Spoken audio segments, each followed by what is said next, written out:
Hello and welcome. I'm Kevin. I'm the Senior Horticulturalist here at the Greenery Garden Home in Heidelberg. While I'm here at the potting bench, it's springtime in Melbourne and it's a great time to be thinking about repotting your indoor plants. I'm going to run through that with you today, how to do it, some of the things to look out for, and hope you enjoy it.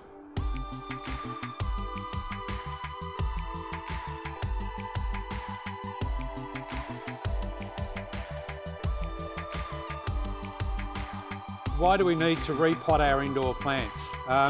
And I'll show this as an example. This is a Ficus benjamina indoor plant, and it's starting to look a bit too big for the size of the pot that it's growing in.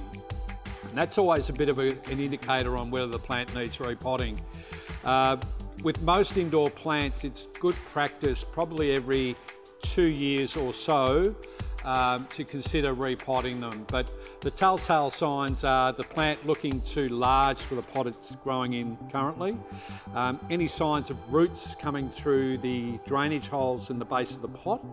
That's another indicator that the plant might be getting too big for the pot. And also any roots that are showing on the surface of the pot and indicating that the plant's really compacted in the potting mix. So they're the sort of things you need to look out for. This one's certainly getting a bit large now for the container it's in. This is a 20 centimetre pot that it is growing in, and I'm going to repot it into a 25 centimetre pot, and that will give it a reasonable amount of room to grow into the new soil surrounding it.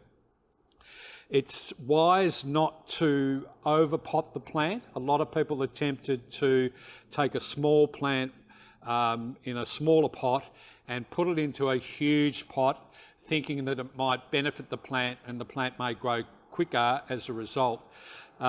It's not the case. It's always better to step your repotting up gradually. Generally, one pot size at a time is recommended.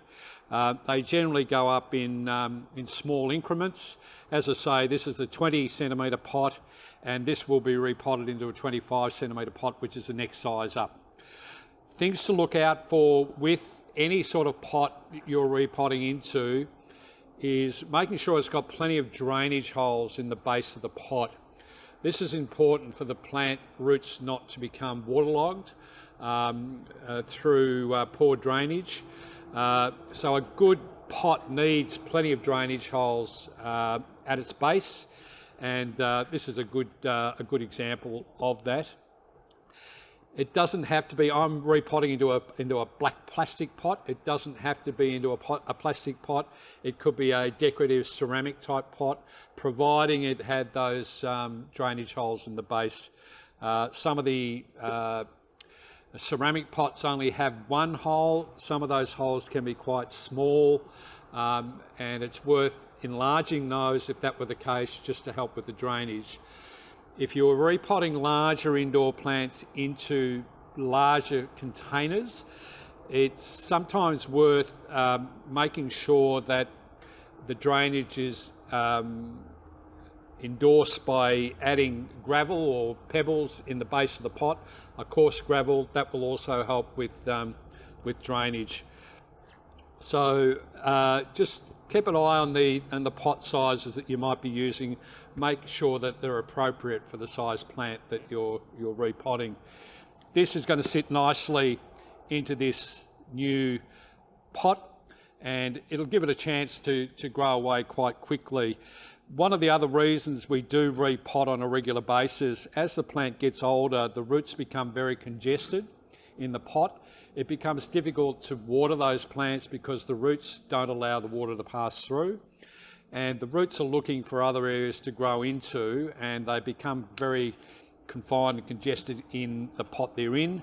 So repotting them in the next size pot encourages those roots to grow into the surrounding soil, and the plant doesn't become as stressed, and you're less likely to have disease or insect problems on your indoor plants if they're growing well and they're healthy and happy. So I'm just going to demonstrate now how to repot this ficus into a larger container. And the same rule applies regardless of whatever indoor plant that you might be repotting. Just some considerations before you start to pot.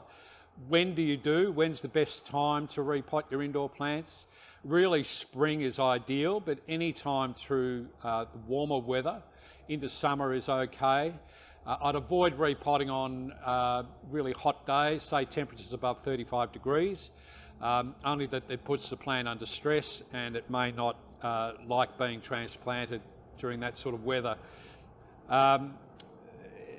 When you do repot, it's important to make sure that you're using a mask. This is a P2 mask.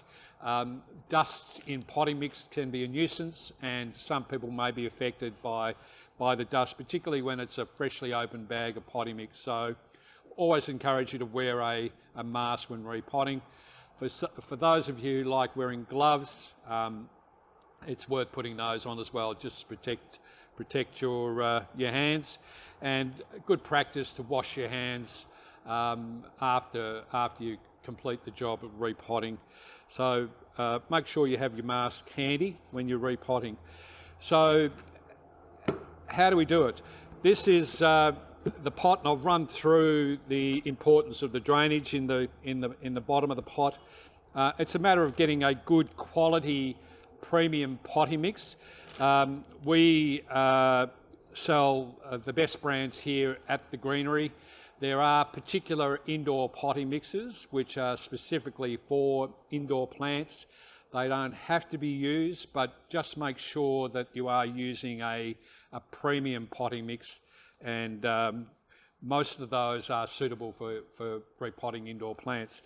The potting mix needs to be moist when you are using it. If it's a bag that you've had open and used previously, you need to make sure that soil hasn't dried out in the bag.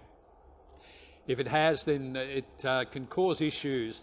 When potting mixes dry out, they become what they call hydrophobic, where water can't penetrate through, and often the roots of the plant miss out from water because the potting mix is repelling the water.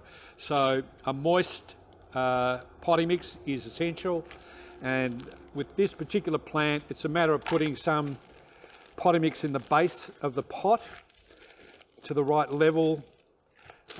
With any repotting, we need to ensure that the pot has a bit of a gap left between the top of the pot and the top of the soil within the pot. That allows easy watering of the plant and encourages the water down into the root system. So it's a matter of working out the level when you take this plant out of its existing pot. So I've put some potting mix in the base of this new pot. I'll take off the old pot, and we can see on there that the roots aren't too bad in this sort of situation. There's not a lot of coiling, not a lot of congestion in the root system, but because it's a fairly large plant, I think I'll go ahead and repot it anyway. It's not going to hurt it. You can see the roots starting to come through. Now, to encourage those roots to grow into the new potting mix in the new pot, we just need to break it up a little bit, particularly around the base. So I'll just go gently around the base and loosen those roots. You don't have to attack it. You don't have to get saws or tools out to be able to do that. You just need to break the coiling a little bit, just to help those new roots to grow into the surrounding soil. So that's about it there, what I've done. I've just loosened it a little bit, ready to go. I'll pop it into the pot, making sure it's at the right level. I'm happy with that level in the pot. You need to make sure that the plant is central in the pot. You don't want to pot it to one side because it'll look lopsided and the roots are affected if it is planted lopsided. So centralise the plant. Once you're happy with that, you can look at it from a couple of different sides just to ensure that it is central. And then it's an easy matter of just backfilling around the outside of the root system with the fresh potting mix. You don't have to ram the potting mix in really hard. You can just tap it in gently with your fingers and loosely work the soil in around the root system itself. If you tend to compact it really hard, it makes it difficult for the water to get through the compacted soil. So I generally just work my way around the pot, backfilling as I go with the potting mix, ensuring that it's going all the way around the old root ball, working it down around the sides of the pot, making sure that the plant is kept upright and straight. You don't want it leaning on the side like that because it will stay that way once you've repotted. Just work your way around. And once you're happy with the amount of soil, remembering that you do need to leave a lip between the top of the soil and the top of the pot.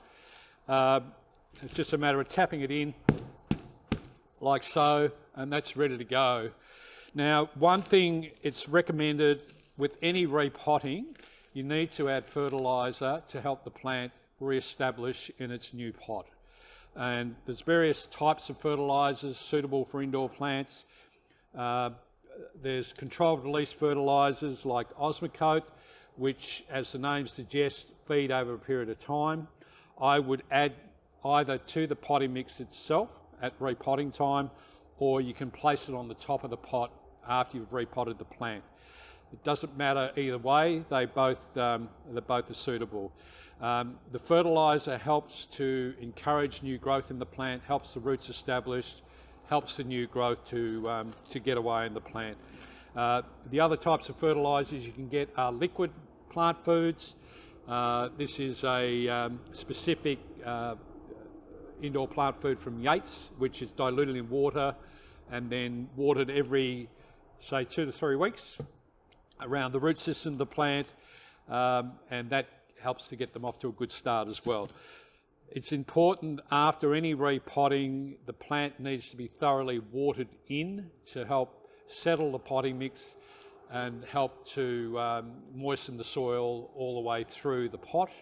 I'd probably suggest either taking it to a sink or a shower, watering it thoroughly, watching the water come out through the base of the drainage holes, and then put it back into its permanent spot indoors. It takes a little while for it to settle in. It'll take a little while for the roots to start growing into the potting mix. One of the reasons we repot in the warmer weather is that the plant is actively growing at that time, so the roots get away and establish quicker than what they would say in the winter time. So spring is the best time to do it. Take advantage of the weather. The plant establishes well, and it won't look back. So go ahead and look at your indoor plants, and now's the time to start thinking about repotting.